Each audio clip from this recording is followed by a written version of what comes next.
Mark Spellman sitting next to me, Lori. He's with the Alpine funds. Your firm has $4 billion in assets. You make a move on a day like today where the Fed says, you know, June may be a possibility for a rate hike. Underneath this market, you see financial stocks up 4 or 5%, and you see utility stocks down 3-4%. That's the part of it that's really hidden. No matter what happens with the Fed, we really think income-generating stocks, not only with a high yield, but ones that are growing their income, are going to do very well in this kind of low-growth environment. That's what we're looking for in a rising dividend fund. You had Goldman Sachs coming out today saying, decreeing that they don't love stocks right now. Do you? Yes, in certain ones. I get back to the point I just made. You've got a 15% yield on the S&P that's higher than the 10-year.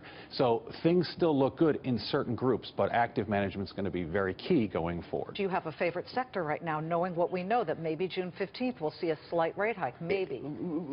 I have favorite stocks. Again, when I look at biotech group and I look at a name like Gilead selling at 7 times earnings. Cheap. With a 2.4% yield that's growing its dividend. When I see in retail, even Lowe's is growing its dividend more than 20% a year, every year for 3 years. That's the perfect kind of stock, I think, for this kind of environment. Okay, we got about 10 seconds. Do you think the markets can handle a quarter-point rate hike in June?